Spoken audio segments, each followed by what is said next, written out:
Now let's look at Russia's President Vladimir Putin. He seems least concerned about the Swiss summit. Putin has bigger things on his mind than some lakeside retreat for Western leaders. He is looking at real diplomacy and a chance to shore up old friendships. The Russian president is on a 3-day tour to 2 friendly countries, North Korea and Vietnam. Now, if this was 50 years ago, this trip would have been normal. Moscow reaffirming ties with its fellow communist nations. But in 2024, the visit is raising eyebrows. North Korea is a pariah state. No one visits Pyongyang. Even Putin last went to this country 24 years ago. Now he's going again tomorrow. So it's important. And then he heads to Vietnam, which is an even more significant destination, and the one that we'll focus on tonight, Vietnam, because the dynamics are very different compared to 50 years ago. Today, Vietnam is no longer a Western enemy. In fact, it's the opposite. Hanoi is a Western darling. It sounds strange, considering the country is still a single-party communist state. Irrespective, Vietnam is being courted by the West. Last year, US President Joe Biden went to Vietnam. He upgraded US-Vietnam ties to the level of comprehensive strategic partnership.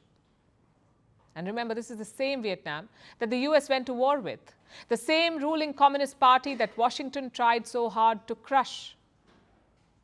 So what brought about this U-turn? You could say China. China is now a top adversary of the West, and Vietnam is seen as an alternative, a way to de-risk from China, to reduce Western reliance on Beijing. It won't be easy to do because labor is cheap in China. For decades, the West exploited this. They outsourced their manufacturing jobs to China. They benefited from Beijing's lack of labor laws. It seemed like a win-win. Western companies saved money and China saw rapid growth.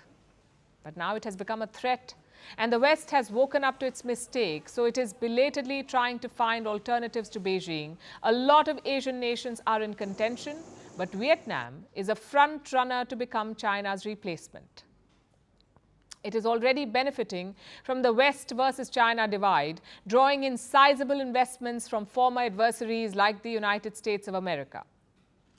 Vietnam is also playing it smart. It isn't getting carried away. It knows that the West can be a fickle friend, so it won't abandon its old allies, like Moscow, no matter how much Washington wants it to. When news of Putin's trip broke, the US was furious. Look at the statement from their embassy in Vietnam, and I'm quoting, "No country should give Putin a platform to promote his war of aggression and otherwise allow him to normalize his atrocities. If he is able to travel freely, it could normalize Russia's blatant violations of international law." This is from the US Embassy spokesperson in Vietnam. It was a strong statement, a strong rebuke, a mark of protest against Vietnam for inviting Putin. But Hanoi is not likely to care. It is busy readying the red carpet for the Russian president. There's a buzz in the air, and a lot of Vietnamese people are excited. Having Putin visit us here is a very interesting opportunity, but I can only hope that when in my country, he could see that Russia's products are being well sold in Vietnam, and that the Vietnamese people love Russian products very much, simply because they are very good. President Putin's visit to Vietnam is like the opening of a new page for our country. And I also hope that the friendship between our 2 countries will become closer and bond together even further. Vietnam and Russia share a number of bonds, people-to-people ties, trade relations, and even arms agreements. Russia is still Vietnam's largest arms supplier. It's a relationship that has existed for decades, back when the West was still trying to destroy Hanoi. So, of course, Vietnam would welcome Putin. The visit strengthens Vietnam's hand and reinforces the country's strategic autonomy. The West wants them to be an alternative to China, while Russia wants them to be a valuable trade partner.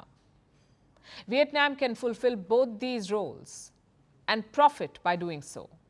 It's what they call bamboo diplomacy, where they can bend in every direction without breaking, balancing competing geopolitical interests, like a bamboo plant with strong roots and flexible branches. Vietnam looks set to follow this mantra, much to the annoyance of the US. Firstpost reports from the world's second largest continent. Hello, I'm Alison Lagrange. A very warm welcome from Durban, South Africa. We get you the news and the newsmakers from Africa. From elections to climate change to innovations and opportunities. As the world's attention shifts, we report from Africa, the heart of the global South. Join me every weekday live on Firstpost.